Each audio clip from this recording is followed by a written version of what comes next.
केलाय, संतांनी या भूमीचा गौरव केलाय आणि इथं आम्ही जन्माला आलो. बरं आम्ही काय म्हणून जन्माला आलो? मनुष्य देहाचे निज्ञाने सच्चिदानंद पदवी घेणे. परमेश्वराची सगळ्यात उत्कृष्ट सर्वोत्कृष्ट जर निर्मिती कुठली असेल ना तर मनुष्य प्राणी आहे. स्वामी विवेकानंदांनी मनुष्य प्राण्याला एक अत्यंत सुंदर समाज मानसाला प्रश्न विचारला. म्हणाले, परमेश्वराची मूर्ती माणूस घडवतो, परमेश्वराची मूर्ती माणूस घडवतो, माणसाला देवाने घडवले, पण तरी सुद्धा माणूस माणसासारखा का वागेना? समाज माणसाला खूप मोठा विचारलेला प्रश्न आहे स्वामीजींनी. आज देव आहे की नाही यामध्ये अडकलेली एक पिढी आहे.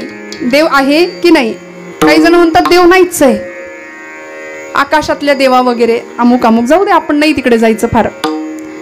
पण देव आहे ही श्रद्धा, ही जाणीव तुमची माझी पक्की आहे नव्हे. इथं कीर्तनात सुद्धा देव आहे म्हणून आपण सगळे इथं बसलोय, आनंदाने आपण कीर्तन श्रवण करतोय. पुण्यस्मरणाच्या निमित्ताने नैमित्तिक आहे, श्राद्ध आहे. श्रद्धेने केलेलं कुठलंही कर्म श्राद्ध आहे. भगवंताची आठवण काढायला वेळ नाही लागत, वेळ काळ लागतच नाही.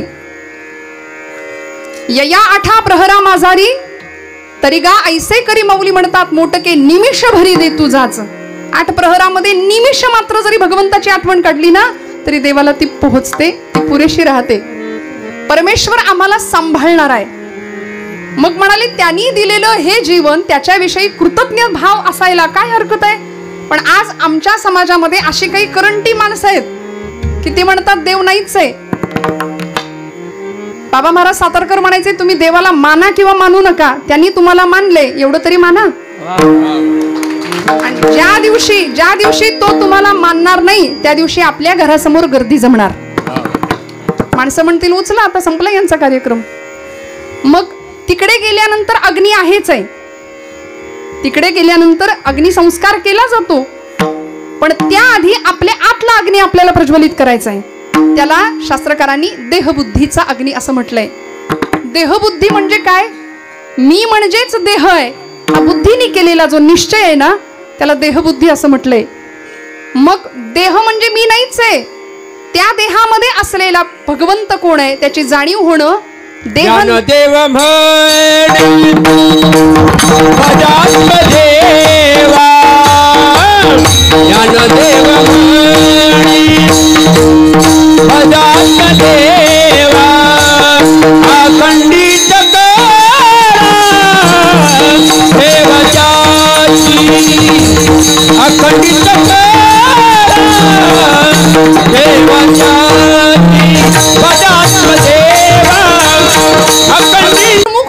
आतल्या देवाला ओळखणं, आतल्या देवाला साठवणं, आतल्या देवाला पाहणं हे मनुष्य जन्माचं अत्यंतिक सुंदर परमोच्च असं कर्तव्य आहे.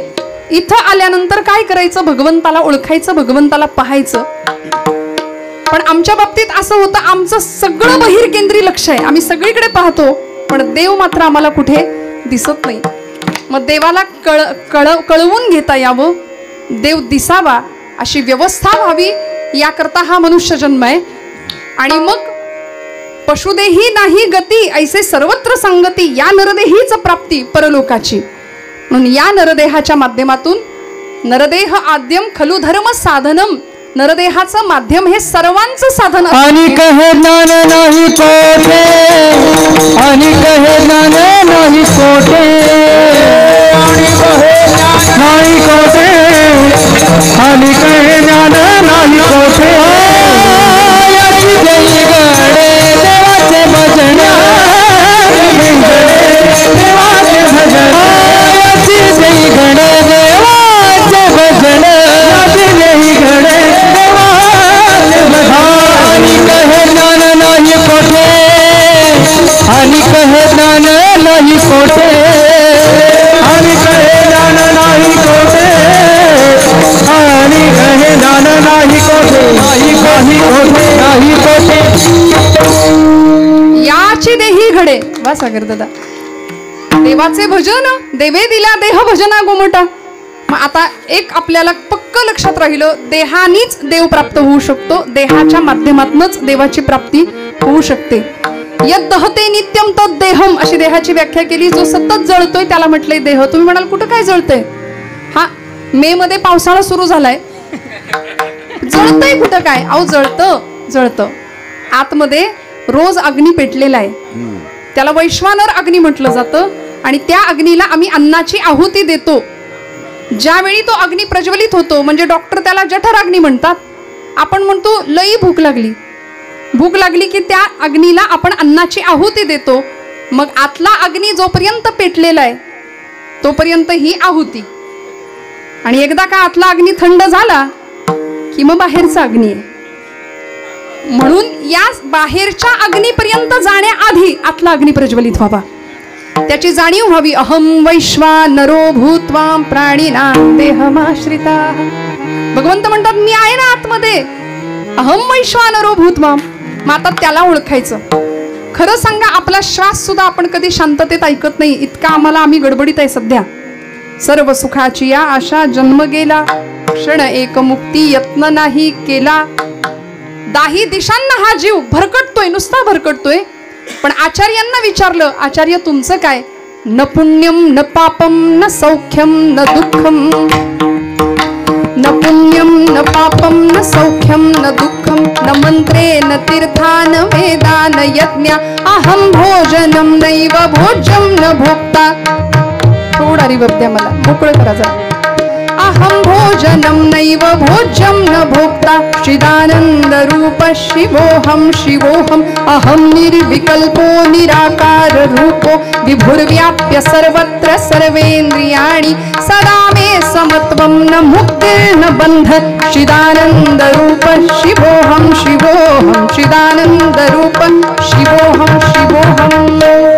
न मे मृत्यु शंका न मे जाति भेदः. पिता नैव मे नैव माता न जन्म. न बंधुर्न मित्रं गुरुर्नैव शिष्य. या जीवाचा खरा संबंध तिथे आहे, सनातन संबंध. भगवंत सांगतात ममैवांशो जीवलोके जीवभूत सनातन.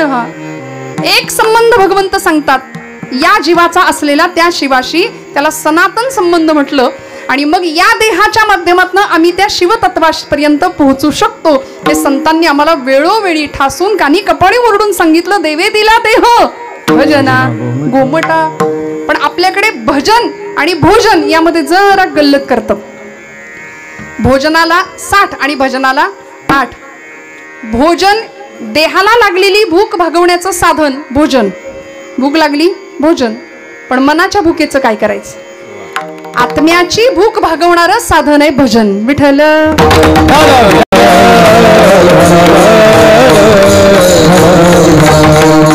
माऊली म्हणतात स्वभावतः मनुष्य हा भजनशील आहे. देखे मनुष्य जात सकळ स्वभावतः भजनशील. मग आम्ही भजनशील स्वभावताच असो, आमचा पिंडच येतो, तरी सुद्धा आम्ही भजनाकडे काय येत नाही? याचं कारण असं आहे की आमची श्रीमंती आम्हाला माहिती नाही.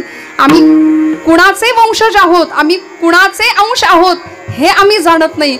आणि याकरता प्रत्येक वेळी नरदेहाचं सार्थक संतांनी आम्हाला सांगितलं की आता हा मिळालेला नरदेह आहे ना, याचं सार्थक करायचं असेल, आनंद साम्राज्याचा धनी व्हायचा असेल ना, तर म्हणाले या देहाच्या माध्यमातून हे देह साधन आहे आणि त्या साध्यापर्यंत आम्हाला पोहोचायचंय. जन्माला आलेला प्रत्येक जीव वासांसी जीर्णानी यथा विहाय नवानी गृह्णाति नरोपराणी. यथा शरीराय विहाय जीर्णान्याति संयानी नवानी देही. इथं आलेला प्रत्येक जीव जाणार आहे. भले भले मोठे पुरुष महापुरुष आले, प्रत्येकाला जावं लागलं. इथं कुणी कायमस्वरूपी राहायला आलंय का? येथे नाही आले अवतार. येथे नाही आले अवतार. येते पामर जीव किती. येते पामर जीव किती. कृष्ण ही पामर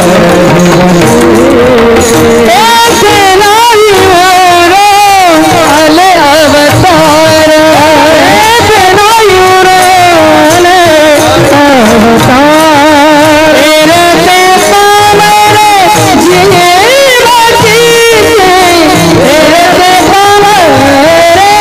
जीव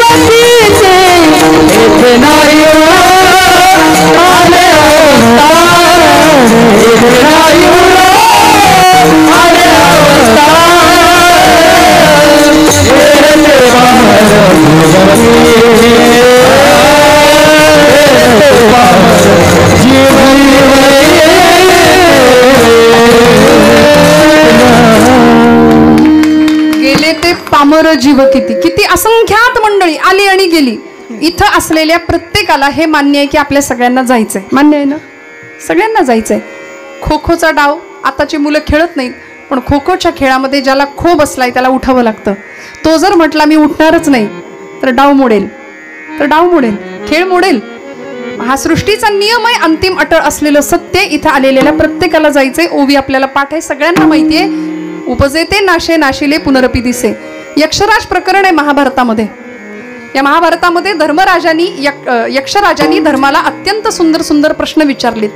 त्यातला एक प्रश्न असा होता, धर्मराजा जीवनातलं सगळ्यात मोठं आश्चर्य काय आहे?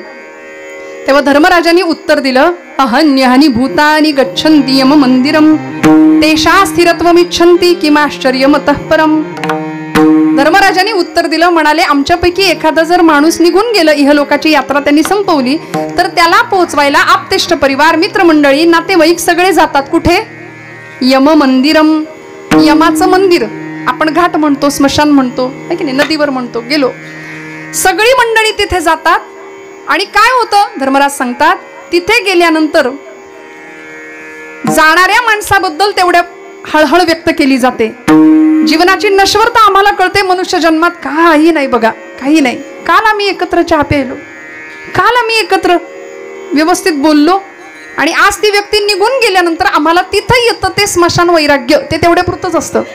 घरी आल्यावर आम्ही म्हणतो मस्त आलं टाकून गरम चहा कर ग. हे मनुष्य जन्माचं.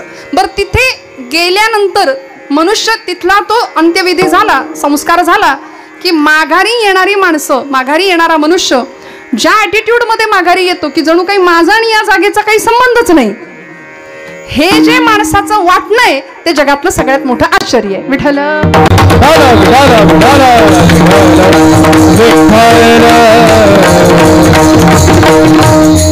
मग आम्हाला सुद्धा यायचंय आणि जायचंय, यायचंय आणि जायचंय, हा अखंड चालू असलेला आमचा व्यवहार आहे. तुकोबरायांनी त्याला शब्द वापरलाय व्यापार.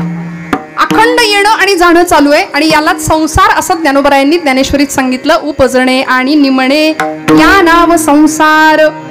संसार आम्ही समजतो तो वेगळा, घरदार, बायका, पोरं, बंगला, गाडी, हा आमचा संसार झाला. माऊली म्हणतात येणं आणि जाणं याला म्हटले संसार. उपजणे आणि निमणे, जग, ज्या जगात आम्ही येतो तिथं जन्मणं आणि गमन करणं म्हणून जग असं म्हणतो आपण, बरोबर. मातीतून यायचं आणि मातीतच मिसळायचं. मग या संसारामध्ये, या रहाटगाडग्यामध्ये पुन्हा पुन्हा पुन्हा पुन्हा या चक्रामध्ये फसण्यापेक्षा संतांना जो व्यापार जमला तो आम्हालाही जमावा, याकरता आपली ही येरझार संपावी ही तुकोबरायांची इच्छा आहे. दुसऱ्या चरणामध्ये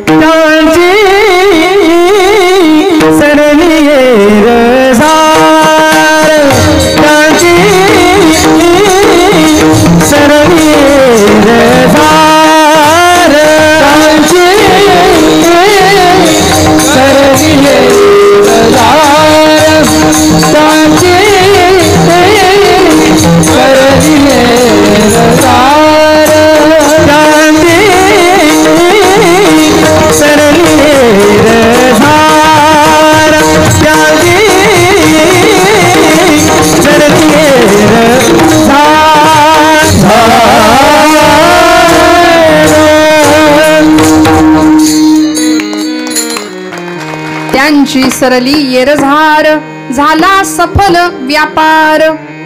आपल्यापैकी बरीच मंडळी व्यापारी आहेत, बिझनेस करणारी आहेत.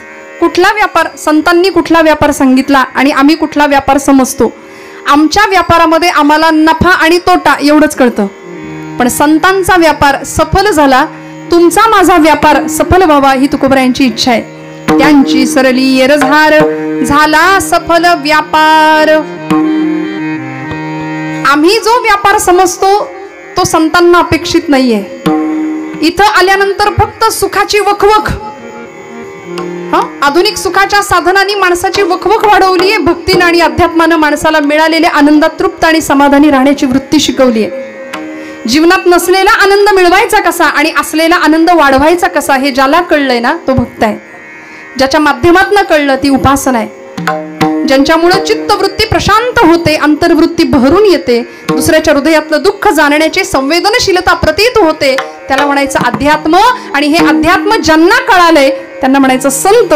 आणि अशा संत हृदयाचे लोण्यासारखं हृदय संतांचं, समाजाने दिलेला सगळा छळ हसत हसत सहन केला आणि तुमच्या माझ्या कल्याणाचाच विचार केला. बाबारे म्हणाले किती फिराल, किती एरझार कराल या रहाट गाडग्यामध्ये. पुनरपि जननम पुनरपि मरणम पुनरपि जननी जठरे शयनम. पुन्हा पुन्हा पुन्हा पुन्हा या चक्रामध्ये आम्ही फसतो. प्रचंड वासनेच्या आहारी आमचा मनुष्य जीवन जातं आणि जन्म घेणे लागे वासनेच्या संगे. या न्यायाने पुन्हा पुन्हा पुन्हा पुन्हा आम्ही जन्माला येतो. 84 लक्ष योनी मात्रांमध्ये हा जीव भरकटत राहतो. मग दया येते संतांना आणि संत माऊलीच्या अंतःकरणाने आम्हाला सांगतात की आम्ही जो आनंद अनुभवलाय ना तो आनंद तुम्हाला मिळाला पाहिजे. आनंद आम्ही अनुभवतो ते सुख, बर का, सुख आम्ही अनुभवतो ते सुख. बरं, ते सुखही खरं नसतं आणि त्याच्या पाठी आलेलं दुःखही खरं नसतं. संतांनी आनंदाचा अनुभव घेतला आणि आनंद स्वरूप कोण आहे? एकमेवा द्वितीय असलेलं ब्रह्म, तेच आनंद स्वरूप आहे. आनंद अद्वय नित्य निरामय.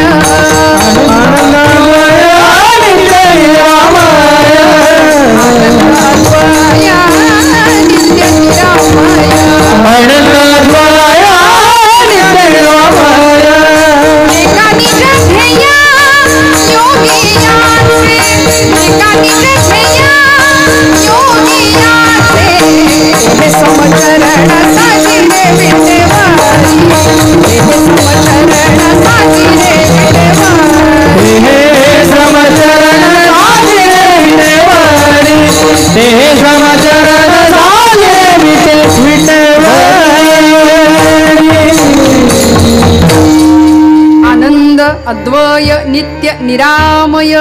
आनंद स्वरूपाची प्राप्ती मिळाली. जीवन मरणाची येरझार संपली आणि आम्ही भगवत स्वरूप झालो. अद्वैताचा साक्षात्कार प्राप्त झाला.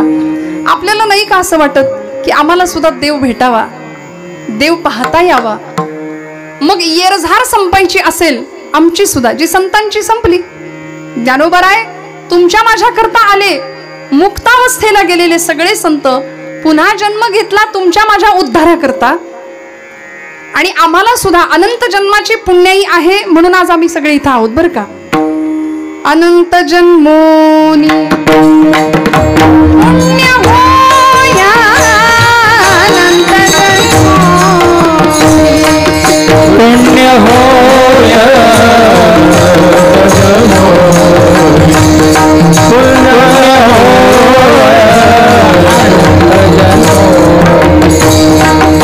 ज्ञानदेव घरी रामकृष्ण मानी अनंत जन्मोनी होया, अनंत जन्मोनी होया. ज्ञानदेव घरी रामकृष्ण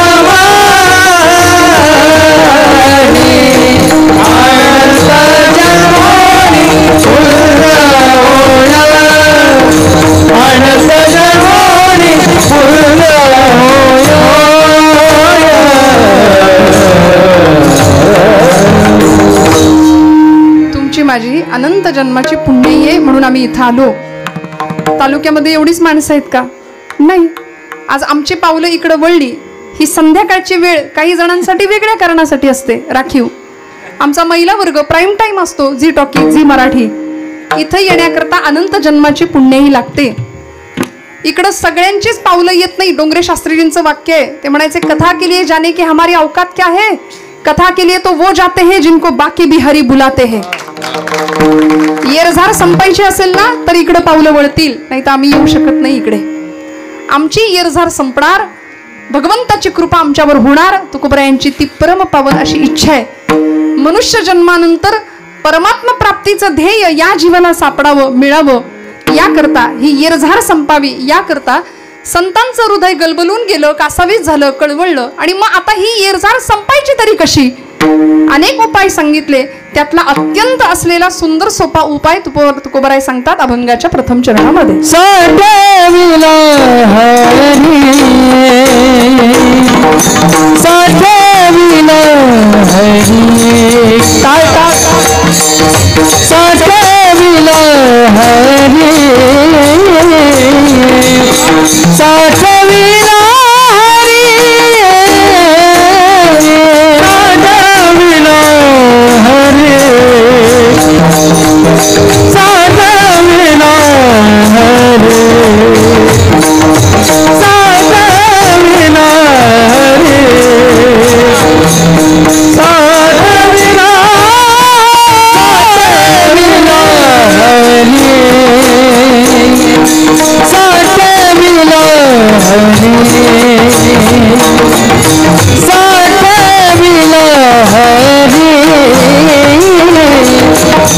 साठविला हरी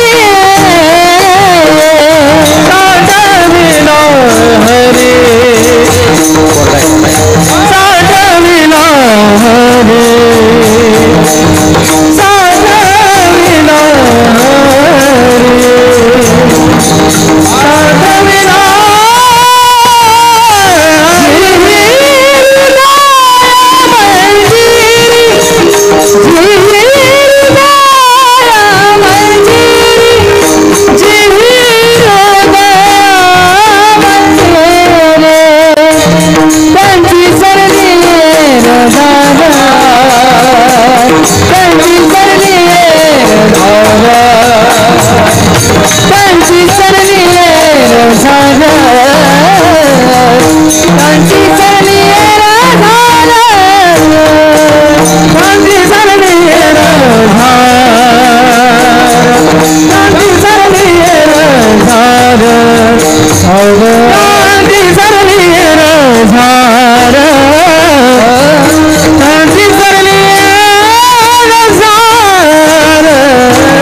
साठविला हरी जिही हृदय मंदिरी.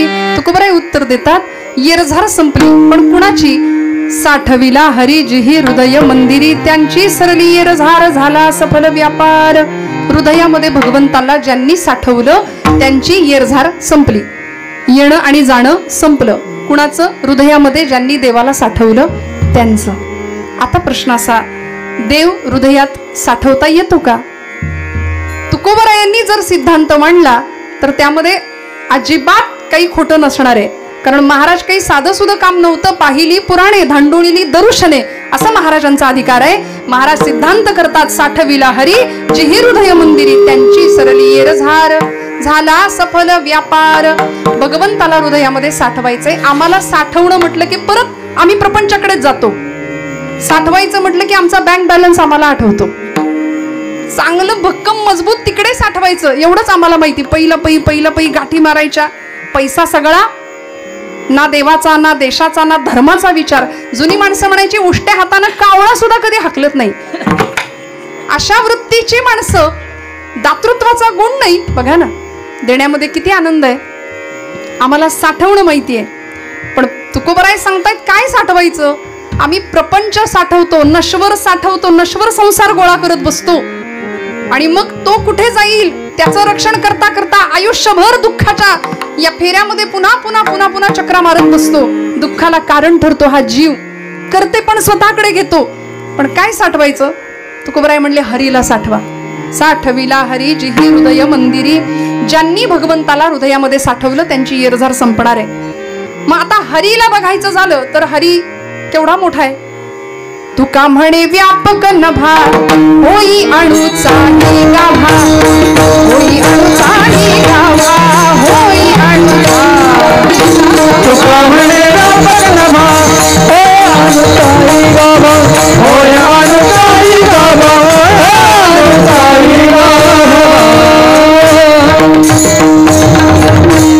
कुणाला साठवायचं? आपण जागेत ना सगळे. साठवायचंय कुणाला? भगवंताला. कुठं साठवायचंय? हृदयात साठवायचंय. हृदय केवढं आहे? डॉक्टरी शास्त्र सांगतं आपल्या मुठीचं आकारमान जेवढं असतं तेवढं आपलं हृदय असतं. मग एवढ्याशा हृदयामध्ये नभा इतका विशाल असलेला भगवंत साठवता येतो का? हा पहिला प्रश्न. कारण देव केवढा मोठा आहे. विश्वरूप दर्शन योग भगवद्गीतेमध्ये ज्यावेळी अर्जुनाला दिव्यम ददामि चक्षु असं अर्जुन म्हणतो त्यावेळी भगवंत अर्जुनाला पार्थाला विराट स्वरूपाचं दर्शन देतात. अनेक बाहूदर वक्त नेत्रम पश्चामि त्वां सर्वतोऽनन्तरूपं नान्तं न मध्यं न पुनस्तवादिं पश्यामि विश्वेश्वर विश्वरूपम. एवढा मोठा भगवंत. न अंतम, अंत नाही आदि नाही मध्य नाही असा भगवंत. विराट दर्शन. पुरुष सूक्त सांगतं सहस्र शीर्षा पुरुषः सहस्राक्ष सहस्रपाद. एवढा मोठा भगवंत. अनंत ब्रह्मांडे उदरी असा तो भगवंत विशाल काय किती मोठा आहे हो. तोची विश्वंभर विश्वाचा आधार, तोची विश्वंभर विश्वाचा आधार,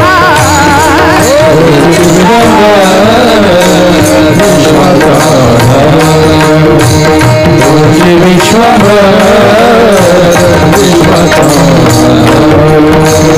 तोची विश्वंभर विश्वाचा आधार, तोची विश्वंभर विश्वाचा आधार,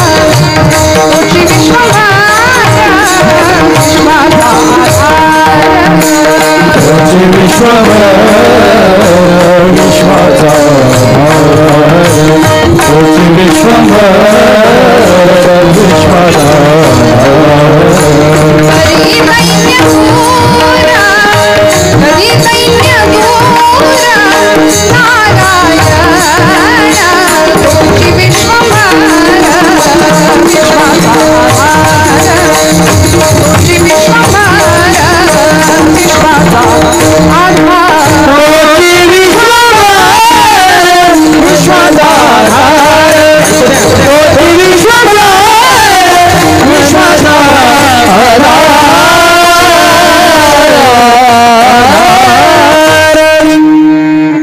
केवढा मोठा आहे भगवंत. तोची विश्वंभर विश्वाचा आधार.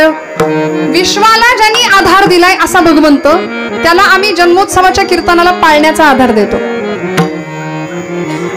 विठ्ठल विठ्ठल.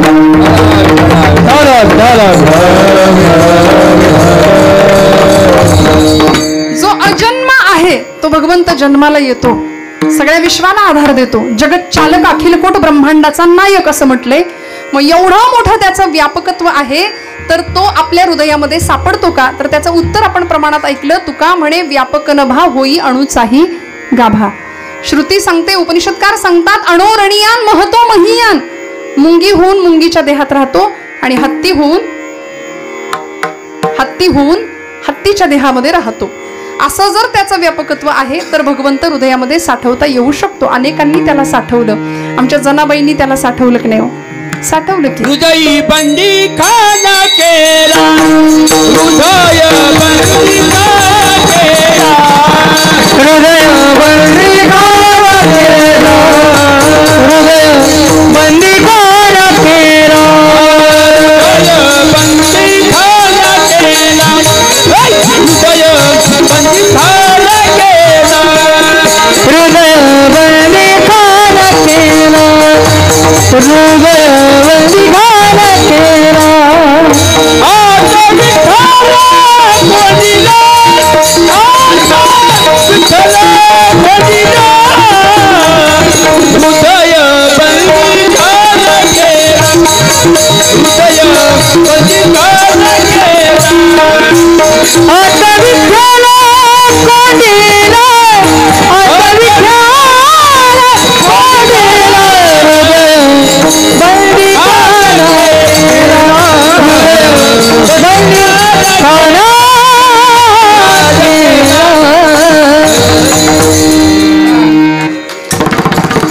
अशा चाली आले की लोकांच्या माना आपोआप डोलतात. बरं चाललंय, बरं चाललंय, चालू दे, चालू दे. हृदय बंदी खाना केला, आता विठ्ठल कोंडीला. काय झालं? जनाबाईंना कोडं पडलं, सगळ्यांना कोडं पडलं. जनाबाईच्या झोपडीत नेमके दोन आवाज येत आहेत. कुठून? जनाबाई एकट्याच गातायत, आवाज बाहेर दोन येतात. लोकांनी विचारावं, जने खरं सांग की गा आतमध्ये कोण आहे? जनाबाई म्हणतायत, आता माझ्या बोलण्यावर विश्वास नाही तुमचा, खरंच कोणी नाही. आहो मी एकटीच कधीपासून दळण दळतीया. लोकांनी सांगावं, जने जने अगं 100 माणसं दोन आवाज आहेत त्यातून, तू बरी म्हणते मी एकटीच आहे, खरं सांग आतमध्ये कोण बसलंय? आणि जनाबाई हळूच सांगतात, पांडुरंग आला होता. पांडुरंग तुझ्या झोपडीत कशापायी गा आला होता? जोंधळ्याच्या भाकरीची चव लई न्यारी, पंढरीचा राणा येतो जनाईच्या दारी.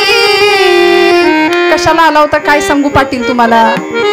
अगं जने तुला दिसतो आणि आमासनी दिसत नाही, असा लपवून तरी कुठं ठेवलायस? मग जनाबाई तुकोबरायांचं हे कोडं सोडवतात. हृदय बंदी खाना केला, आत विठ्ठल कोंडीला. आणि नुसता कोंडला नाही, गळा बांधून या दोर धरीला पंढरीचा चोर. त्याला असा बांधला, आवळून बांधला की तो काकुळतीला आला आणि तो म्हणतो जने जने अगं सोड, जनी म्हणे बा विठ्ठला आता जीवेन सोडी तुला. आता सोडणार नाही का? काय परिणाम आला? मग गोविंद ते काया, मग गोविंद ते काया, मग गोविंद ते काया, मग गोविंद ते काया, गोविंद ते काया, मग गोविंद ते काया, गोविंद ते काया, मग गोविंद ते काया.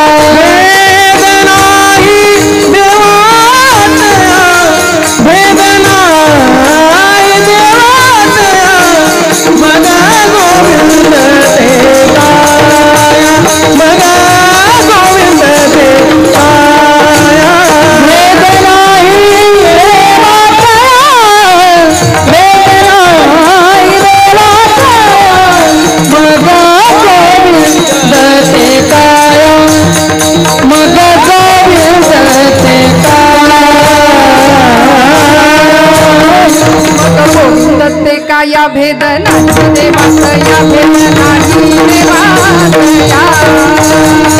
गोविंद ते काया भेदनाई देवादया, मग गोविंद मग गोविंद ते काया भेदनाई देवादया, भेदनाई देवादया, भेदनाई देवादया.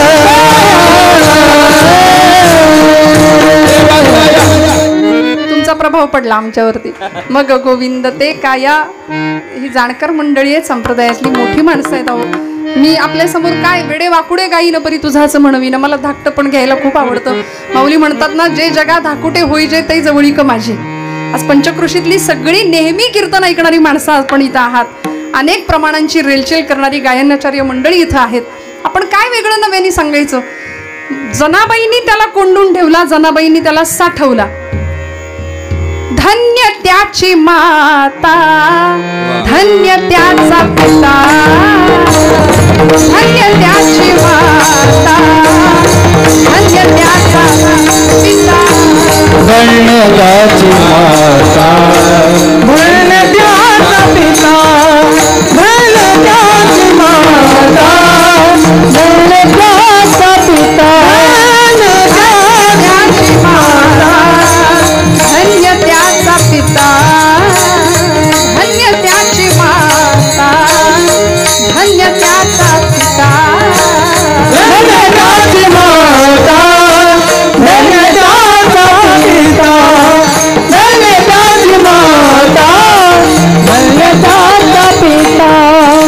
साठविला नाथा, साठविला नाथा, साठविला नाथा, साठविला नाथा, त्रैलोक्याचा सावंता सागर, प्रेमाचे आगर, सावंता सागर, प्रेमाचे आगर, सावंता सागर, प्रेमाचे आगर, सावंता सागर, प्रेमाचे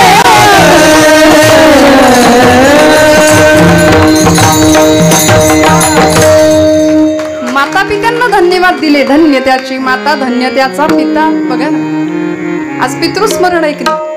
माता पित्यांचं स्मरण करणारी पिढी आज समाजामध्ये दिसत नाही. मातृऋण पितृऋण फेडणारी. किंबहुना मी नेहमी असं सांगते, 500 किलोमीटरवर असलेल्या एखाद्या मित्राला गुड मॉर्निंगचा मेसेज पटकन जाईल उठल्या उठल्या, पण दिवसभर आईचा चेहरा बापाचा चेहरा न बघणारी मंडळी घराघरात आज दिसतायत. असा एखादा पिता असतो की जो 2 वर्षाच्या आपल्या लेकराला आपल्या खांद्यावर घेतो आणि आजपर्यंत घाम गाळून रक्त जाळून मिळवलेल्या इस्टेटीचा क्षणार्धात मालक करतो. हा माझा वारस आहे पुढचा. बापाचा अंतःकरण, बापाचं हृदय. आणि म्हणून मी सुरुवातीला छत्रपतींकडे पाहिलं तेव्हा म्हटलं हा आमच्या सगळ्यांचा बाप आहे, छत्रपती शिवप्रभू, या रयतेचे स्वामी. कारण रयत मुलासारखी सांभाळली, लेकरासारखी सांभाळली. ते विठ्ठलाचं परमात्म्याचं स्वरूप कुठं आहे, कुठं बघावं, कुणाला कृतज्ञता द्यावी, कुणाविषयी कृतज्ञता व्यक्त करावी. धन्य माता पिता तयाची तुकोबराई सुद्धा सांगतात की नाही, माता पित्यांना धन्यता दिली. म्हणून आज मराठी कुटुंबीय असू दे, आमचे दादा असू दे, अरुण दादा असू देत, अमोल दादा असू देत, ही सगळी मंडळी पित्याच्या स्मरणामध्ये राहावं आणि 4 वर्ष अखंड अव्याहतपणे आपल्याकडून अतिशय सुंदर असं धर्माचं काम घडावं. कारण आज परिस्थिती अशी आहे, धर्मकार्यामध्ये विघ्न आणणारी माणसं फार आहेत. गल्ल्या गल्ली चौका चौकात भेटतील आपल्याला. पारावर कट्ट्यावर बसलेल्या मंडळींनी बसा, माझं काही म्हणणं नाही. आपल्याला आपली इथे निंदा करायला मी अजिबात आलेली नाही, पण आपण गावच्या पारापारावर कट्ट्या कट्ट्यावर अशी माणसं पाहतो. या देशात क्रांती झाली पाहिजे, हातात पत्ते. बर, यापुढे बोलणं मला शोभत नाही, या गादीची ती मर्यादा आहे. आपण सगळे जाणता श्रोते हो, मोठ्या माणसांवर खूप मोठी जबाबदारी असते. आपण ओवी ऐकली, येथ वडील जे जे करीती तया नाम धर्म ठेवीती. खरं सांगू का, आयुष्यभर उत्तम कर्म करावं, माता पित्यांची पुण्याई पाठीशी असते. त्या कर्माचा परिपाक असा असतो, आयुष्यभर जर चांगलं कर्म केलं तर चढत्या काळात केलेलं कर्म हे उतरत्या काळामध्ये आम्हाला उंचीवरच ठेवतं, आणि चढत्या काळामध्ये केलेलं पाप हे पडत्या काळामध्ये आमच्या माथ्यावर बसल्याशिवाय राहत नाही. विठ्ठल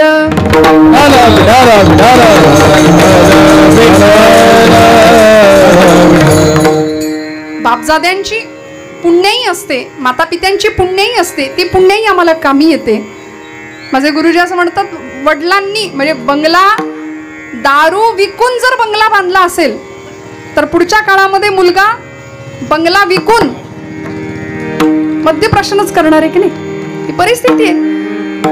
आज मोठ्या माणसांवर जबाबदारी आहे. वडील जर रोज पानपट्टीवर जात असतील तर मुलगा दुसरं काहीच करणार नाही, काहीच नाही करणार. व्यसन फॅशन याच्या आहारी निघालेली आमची चंगळवादाच्या आणि भोगवादाच्या आहारी निघालेली पिढी का कीर्तन ऐकायची? अध्यात्माच्या माध्यमातून परिशुद्ध असं जीवनाचं कल्याण व्हावं, अतिशय उदात्त हेतू आम्हाला संत मांदियाळींनी दिलाय. असे सुंदर आदर्श आमच्यासाठी ठेवावेत. भगवंताला हृदयात ज्यांनी साठवलं, छत्रपती शिवप्रभूंच्या गळ्यामध्ये कायम 64 कवड्यांची देवी भक्तीची माळ असायची. हृदयस्थ सतत जगदंबेचा उच्चार असायचा, जगदंब उदयोस्तु, जगदंब उदयोस्तु. अखंड हर हर महादेव हा सैन्याचा टाहो होता, गजर होता.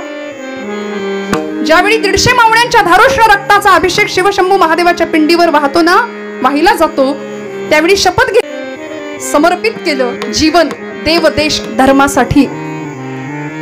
भगवंताला हृदयामध्ये ठेवल्यानंतर ह्या घटना आपोआप जीवनाकडून घडतात. तुका म्हणे सत्य कर्मा व्हावे साह्य, घातली या भयन नरका जाणे. इथं आम्ही खचलो ना तर आम्हाला ती वाट संतांनी दाखवली आहे. त्यामुळे तुमच्या माझ्याकडून उत्तम कर्म घडावं, जे जे उत्तम उदात्त उन्नत महन मधुर ते, आणि पुढच्या पिढ्यांसमोर, पुढच्या उज्ज्वल भवितव्यासमोर आमचा आदर्शाचा कित्ता असा सुंदर राहावा. 6 जूनचा उद्याचा दिवस, रायगडावर 32 मण सोन्याचं सिंहासन सजलं ना, भगवंताचं अधिष्ठान हृदयात होतं. त्यात जगदंबेला प्रार्थना केली होती, देवी उमे कालिके आदिशक्ती शिवानंदिनी भक्त कल्याणिनी.